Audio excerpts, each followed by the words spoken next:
Hi everyone! I thought that since it's holiday season and Thanksgiving is in 2 days, what would be a better episode than doing a food and wine pairing related around Thanksgiving, so you can impress everyone with your amazing cuisine and your great taste in wine. So before we jump into recommendations for wine pairings, I'm going to try to give a little background on why we pair wines and how it works, the science behind it. As I mentioned in the last video, if you've seen it, I am a somm, so I'm trained in food pairing.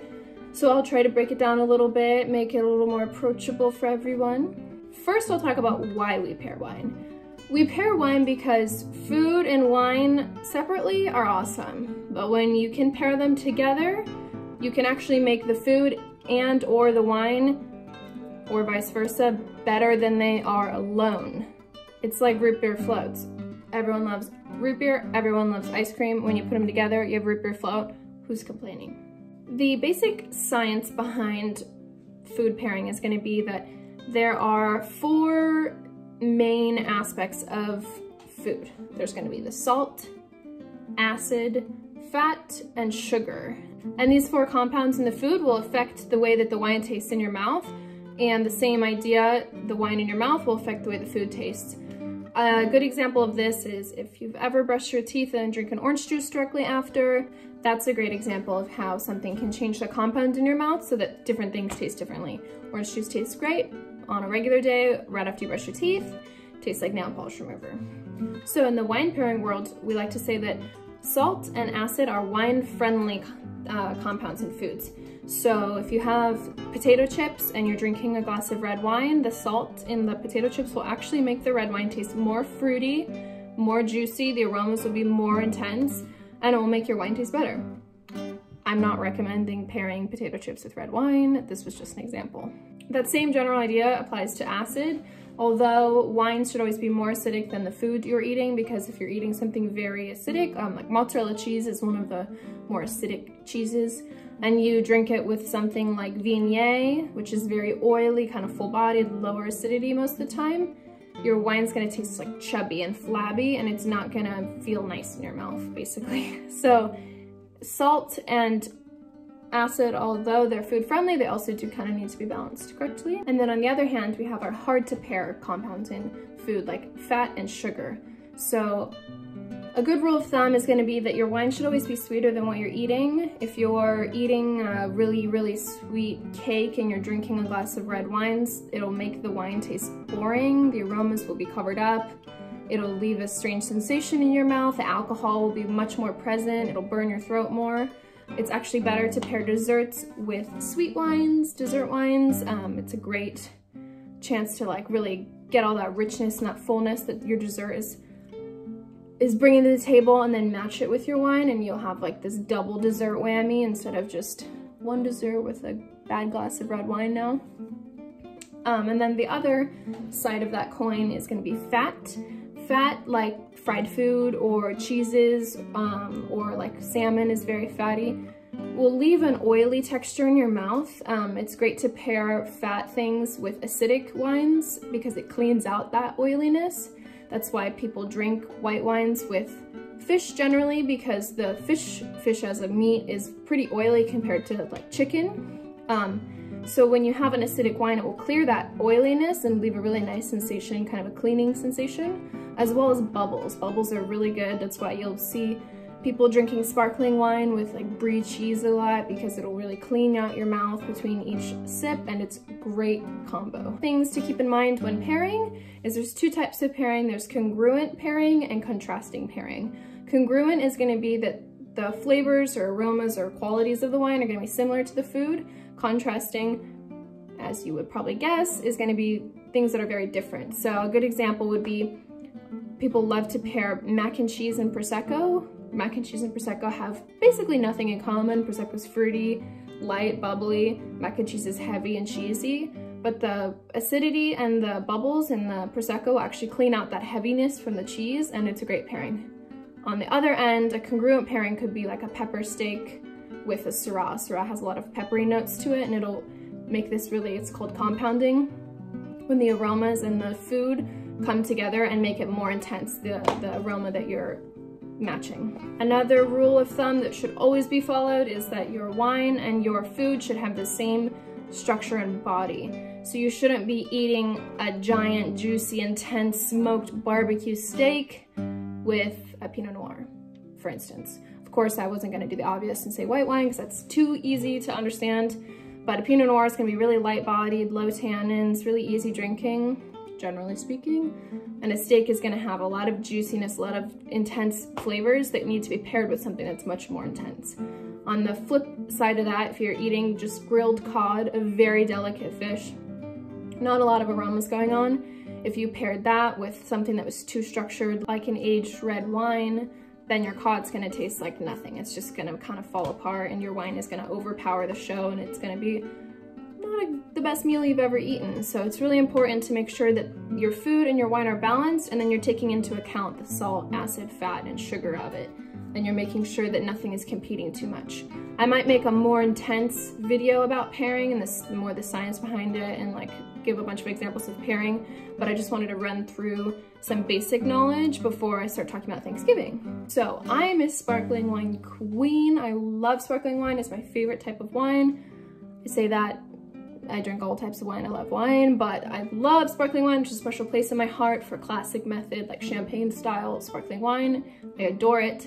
So I say if you're gonna start out your holiday meal, I would say start with a sparkling wine, definitely. There are basically two types of sparkling wine. There's gonna be the tank method, which is a lighter version, and then the classic method or champagne method, which is gonna be more creamy and luscious.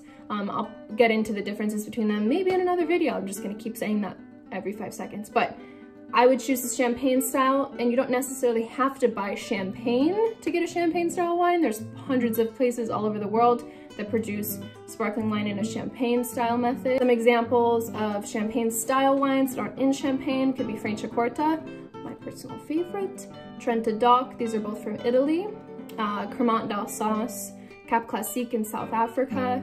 They all make amazing sparkling wines that would be a great starter for any holiday festivity like Thanksgiving. Sparkling wines are great for pairing because they're a little bit more intense than just a classic still white wine. They have more lusciousness from the yeast. Their bubbles bring a nice fullness. So it's actually a wine that you could potentially drink the entire dinner, which is great if you don't want to buy hundreds of different wines to pair with each individual thing.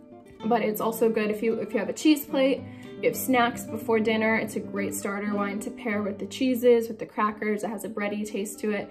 It goes really well with starting things. And of course, it's very fun to pop a bottle during a festivity with your family, and you can all take your Instagram photos. If you wanted to move on to a different wine when the main course comes and you bring out the turkey with the cranberry sauce and the mashed potatoes and the green beans and the cornbread and all of that, I would say probably have a white and a red, because maybe not everyone likes white, maybe not everyone likes red, so I would probably do one of each. As far as whites, I would recommend an aromatic white wine, because Thanksgiving food, as we all know, is American food. It's very rich, it's very intense, it's very flavorful. So if you paired it with something kind of delicate like a Pinot Grigio, the wine could get overshadowed by the food and it would just kind of be a boring glass of wine. So I would recommend something like Gewurztraminer or Riesling. These are both really aromatic wines that will pair well with like the stuffing, with all the rich spices. It'll go well with the turkey because turkey's not a really intense meat. It doesn't need a really structured wine. It'll pair well with all the different flavors going on at the table and bring some festivity to it. Plus, like Gewurztraminer, for example, has a lot of intense spice smells to it, which will pair with all the spices on the table, and Riesling has kind of a honey smell to it, so it'll pair well with all those fall foods on the table like pumpkins, and even some people do honey baked things. Some good red wines to have on the table for people who only drink red wine because they're so fancy. That should be disregarded because all wines are great. A great wine could be a Zinfandel. So if you have a turkey with cranberry sauce, turkey's not a really structured meat, like I said before, so it doesn't need a Cabernet Sauvignon, doesn't need a super tanniny wine.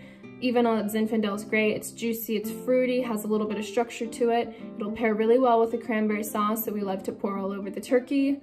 And it's not too structured for the delicate turkey meat. Another great wine could be, it's called Valpolicella Ripasso. And I know you're probably like, huh? It's a wine made in northern Italy. It's awesome. Basically, they take regular wine, ferment it, and then they take dried grapes used for Amarone, and they do a second fermentation with the dried grapes, adding more structure. But the grapes used in the Valpolicella aren't really intense grapes, so they're not like Sangiovese or Cab or something that's too structured for a turkey.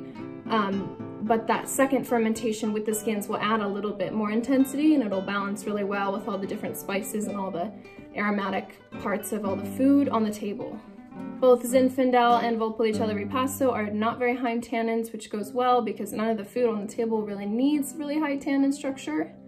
They're also a bit acidic, so they can balance out maybe the breadiness in the stuffing or the mashed potato, like creaminess with the cheese. And then we can move to dessert, which is the best part of Thanksgiving. As we all know, some classic Thanksgiving desserts will be pumpkin pie or apple pie, and you want to pair dessert wine with those. Do not keep drinking your dry wines that you were drinking at dinner. You'll be disappointed, I promise. Your mind will be blown if you pair them with dessert wines, how good it is. What I would personally recommend to pair with something like pumpkin pie or apple pie, which is very spicy and sweet, would be a wine that went through botrytis, which is also called noble rot. Basically, if you don't know a lot about wine, it sounds kind of gross, but when you learn and you love, you'll become obsessed with botrytis. It's this fungus that grows on the outside of the grape, and it will take all the juices inside and leave that really concentrated sugar and aromas. So these wines are very rich, very complex, and they have kind of a toasted nut, dried fruit, candied fruit aspect to them, which will go great with like apple pie, pumpkin pie, like I mentioned. I would stay away from ice wines or ports or something like that. Those are not perfectly paired. I would stick more towards the spicy kind of botrytis style sweet wines. I think they would go much better. Examples of those could be Tokai from Hungary, an amazing dessert wine. Austria and Germany make hundreds of different dessert wines with botrytis. You can just go to the grocery store, go on the internet, or do whatever and just look up Germany botrytis or Germany noble rot wines. Or you can ask someone at a local wine shop and they'll totally recommend one. And then Loire Valley in France also does botrytis wines. There's places all over the world that do them, but those are just some ones to hit up if you want to write down some names before you run to the store to go shopping. And like I said, that sugar in the dessert wine will pair well with the sugar in the pie. It'll leave this really rich fullness in your mouth. And the aromas from the botrytis will be kind of a nutty candiedness to it, which will pair well with that sweet apple pie, cinnamon, nutmeg, all that that's inside. And I promise if you pair a dessert wine with a dessert, you will thank me later for not drinking, you know, your red wine with apple pie. So that's my quick Thanksgiving pairing lesson run through. I hope you guys wrote some names down. Maybe I will write in the description of the video the names of the wines I'm suggesting to go with what dishes, so you guys can go to the grocery store before Thursday. I know I didn't leave a lot of time. I just had this idea like yesterday. If you have any other ideas for me, if you want me to go more deep into pairing, if you want me to do something, I don't know, about a specific region, someone asked how to know what to buy when you go to buy wine, I'm definitely gonna make a video about that. I think consumers have a really hard time with that. Maybe that will be next week. Anything like that, any ideas, feel free to comment them in the comment section or DM me on Instagram. Look at, I'm such a YouTuber. And yeah, happy holidays, and take my advice and do some good pairing.